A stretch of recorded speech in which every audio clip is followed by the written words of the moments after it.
what we want to deal with is what I consider to be the primary ways that people in our culture think about right and wrong. Right? Now, this is under the assumption that people actually give this some thought. Right?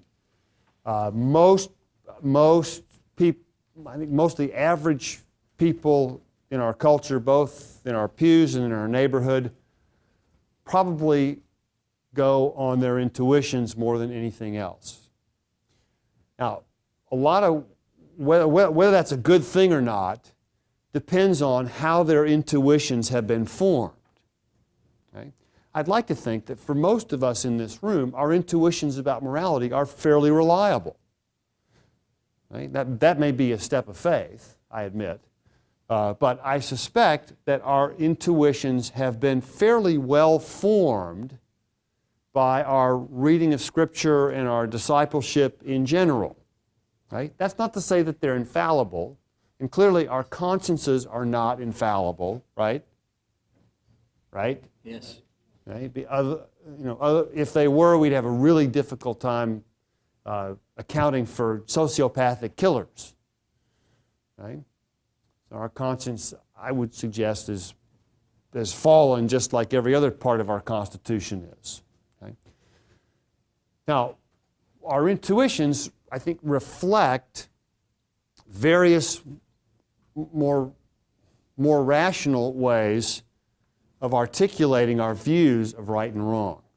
Okay? So what I want to do is just make sure that we understand 1, 2, 3, 4, these four, and then we'll let Colson and the boys talk about relativism.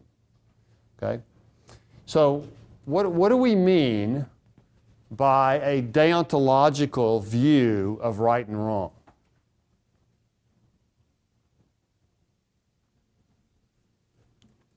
What, in a deontological view of morality, what determines whether something's right or wrong?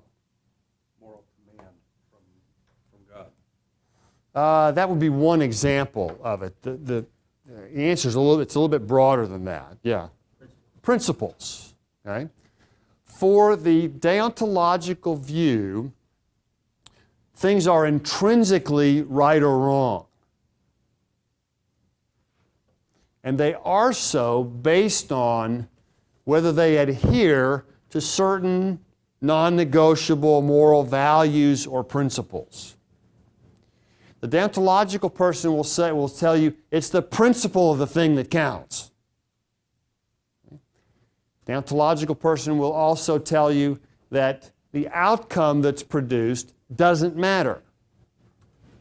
Okay? For example, I actually have a foolproof way to reduce traffic fatalities to virtually zero. Right? And that is in fact, we'd produce the safest drivers on the planet if we followed this one rule. And that is, it requires that all parents strap their children to the front of the cars before they drive. Okay? Everybody would drive incredibly carefully. Okay? And the outcome would be that we would reduce the number of traffic accidents dramatically. Right? Now you're looking at me like, what kind of perverse professor do I actually have here? But I think we would all say that the result is completely beside the point on that. The problem is you don't subject innocent children to those kinds of risks. There's a principle involved there that you can't violate, and it doesn't matter what the result is, right?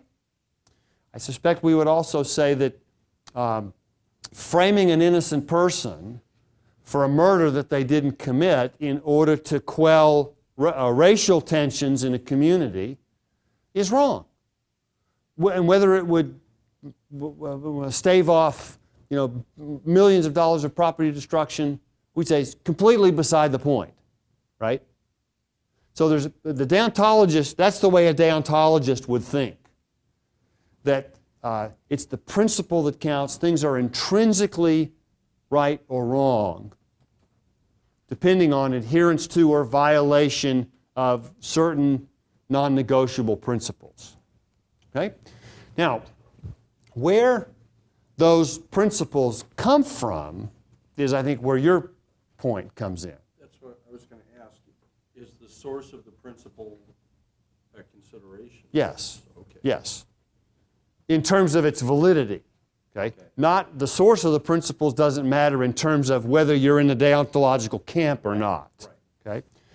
Now, typically, religions of the book, Christianity, Islam, and Judaism, are heavily deontological in their emphasis because they emphasize divine commands. Okay? Now, remember, we've already said that divine commands are not the ultimate source of morality, okay? But they reflect God's character, which still makes it, Christian ethics, a heavily deontological system because it is largely, not entirely, but largely dependent upon principles. Right? Now, you can also derive those principles from outside of Scripture, from natural law, which we have seen. You can also derive those principles from reason alone, which is the deontology of Immanuel Kant. Okay, you read about the details on that. We won't go through that. What he tried to do was essentially, by reason alone, apart from any kind of religious book or revelation, provide a basis for non-negotiable moral principles. And most people who are deontologists hold to some residue of Immanuel Kant's philosophy, even though there are huge questions that have been raised about it as a standalone moral theory. Okay? But basically, these are the main types of deontological reasoning. Okay? Now, lots of times people won't be able to articulate where their principles come from, okay? Which, in a discussion of moral matters, can be a very interesting place to press the question a bit. You know, I could be wrong about this, but in my view, most people, if you push them hard enough, will default to something like a deontological view. And you can push them to the point of exasperation, and what they'll say is something like, it's just plain wrong to do that. It's just plain wrong to murder innocent children. Right? And you can try as you will to get them to articulate that, and that's most of the time what they'll come down to is it's just flat wrong. Okay? What they're saying is it's wrong because somebody somewhere has said, you shall not kill. Okay? But pressing that point about where on earth do your principles come from can be a very effective entree to a much broader discussion about their worldview and ultimately about the gospel. Because if without a moral lawgiver, there really is no rational basis for having moral laws in the universe. And if they're human creations, then there's no reason to take those as any more than just human creations, which can be changed or altered whenever human beings feel like it. Okay? So I think it's worthwhile to have your antenna up about how you can press this discussion a little bit further. Yeah. So then you would say that Kantian deontology can easily lead to relativism?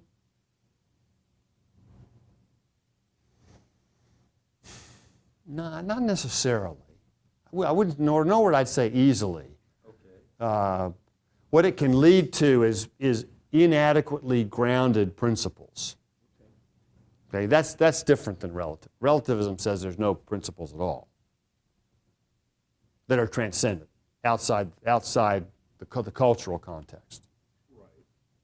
Okay. Okay? But you're saying something a little bit different. Okay, now, give me one example of deontological reasoning at work. Okay? Those would all be fairly substantial deontological principles. Okay? I mean, you could cite any biblical principle. Right. Maybe let me sharpen the question a bit. Give me an example of an issue that's debated on largely deontological grounds.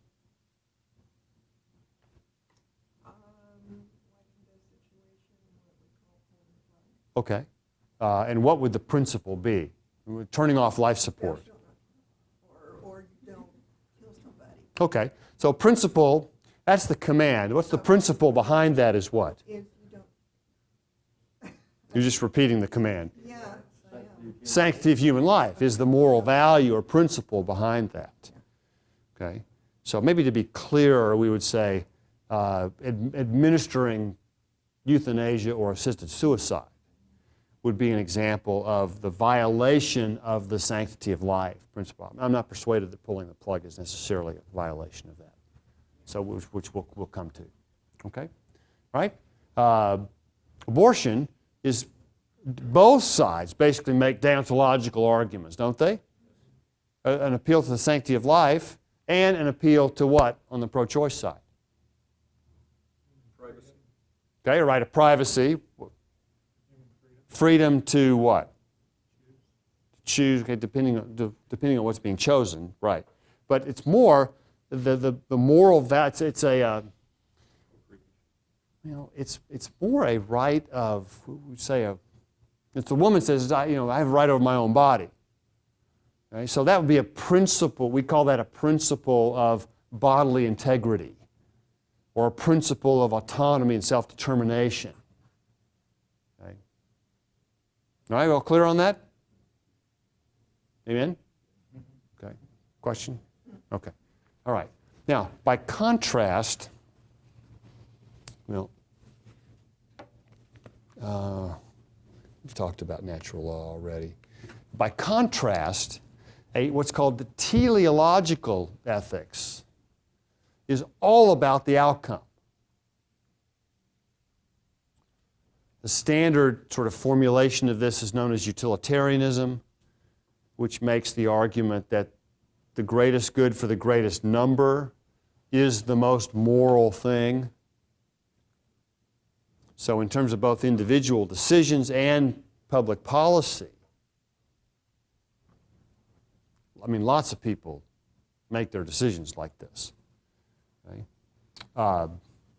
Now, give me an example of an issue that's where it's being debated on utilitarian grounds. Okay, all right. The decision to launch the bomb was done largely on utilitarian grounds in terms of a cost-benefit analysis. Okay, yeah.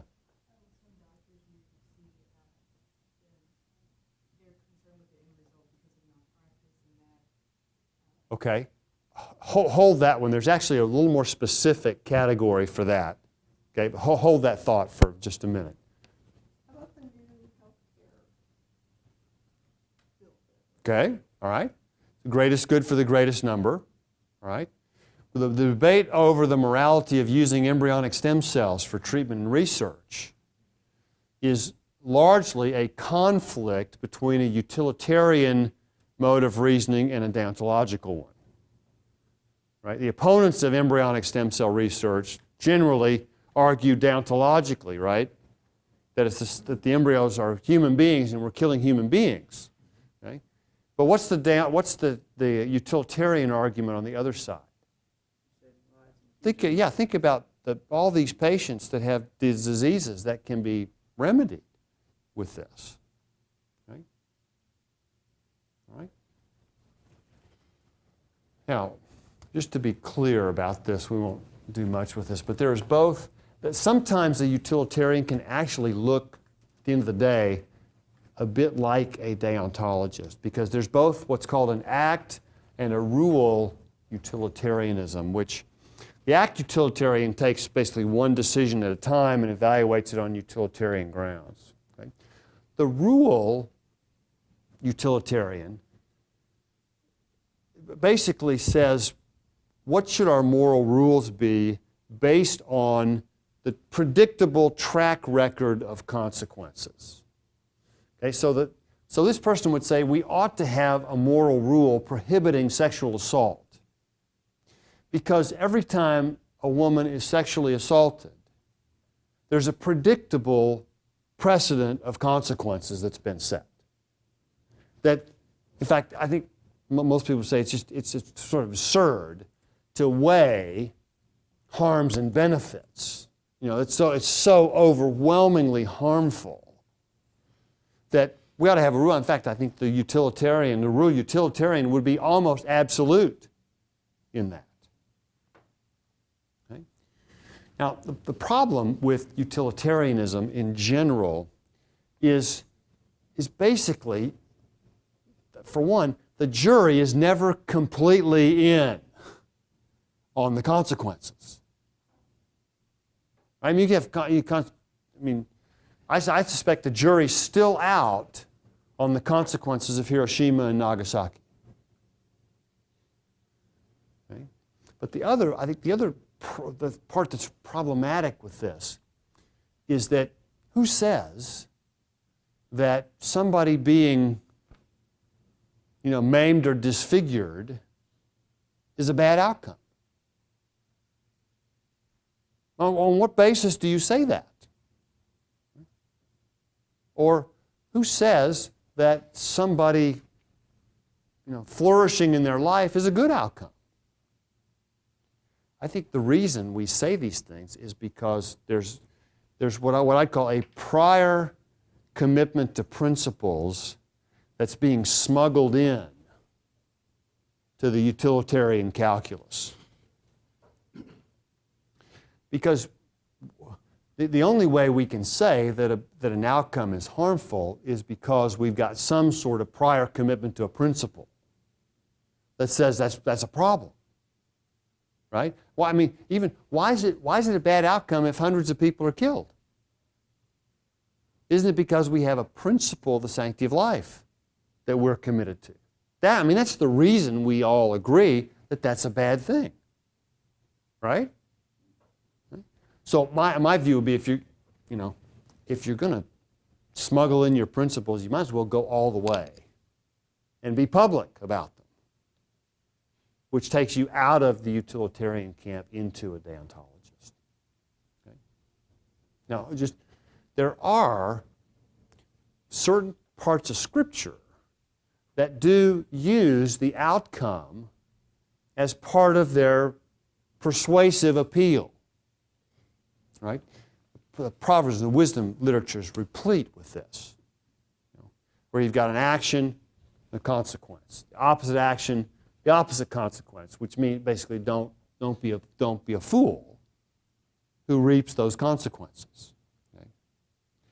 But that's not to say that the outcome determines that those things are wrong. What they're doing in the wisdom books is taking principles and using a style of reasoning that's necessary to make the rationale for them compelling, right? And remember, the wisdom books were written to a largely international audience, right? That can't be assumed to have either access for or appreciation of the biblical principles of the law.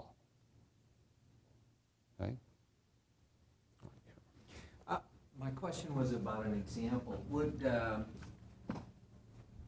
an example of utilitarianism be going back years, the government required everybody in the United States to take Salk's polio vaccine, even though they knew some people would die and some people would be... Yes, they weighed that cost-benefit very carefully.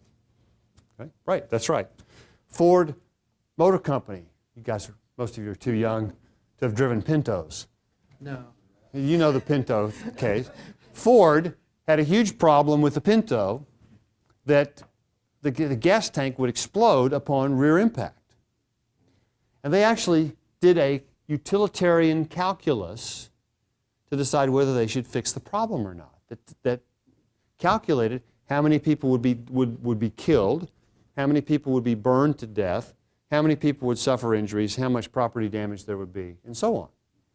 Okay? And they made the decision, not to fix the defect because it was considered too costly. Right? Now, that shows, I think, some of the limits of using utilitarian calculations in place of principles. They should have approached this far more deontologically than they did. Okay? All right, a third style of reasoning is really, it's a form of teleological ethics, and this is where your doctors come in. This is what's called ethical egoism. Self-interest is what determines morality. Okay? And the self-interest of your physicians is keeping themselves out of court and out of litigation. Right? And I know lots of physicians who administer treatments they know are either futile or harmful because it will keep their tails out of court. Right? You know the same people I'm talking about, I think. Okay? So the egoism is it's one particular outcome. That is how it impacts my self-interest. Okay? Really common example of this is how many of you have ever been tempted to blow the whistle on your employer for illegal or unethical activity? Most people who are tempted to do that don't, because they'll get fired, they'll get blackballed from their industry, their life is made miserable, and the cost to themselves and to their families is just too high to do what they would otherwise, on deontological grounds, would do. Okay? So I think most people recognize there's a valid place for self-interest, and the Scripture affirms that. Right? It's just self-interest to the neglect or the detriment of others is what's considered problematic. Paul makes it very clear in Philippians, right, that do not look out for your own interests only, but also for the interests of others. And the Scripture calls to balance self-interest and altruism. Okay? The genuine ethical egoist will argue that altruism is actually demeaning to people and should not be expressed. Biola University offers a variety of biblically centered degree programs, ranging from business to ministry to the arts and sciences. Visit biola.edu to find out how Biola could make a difference in your life.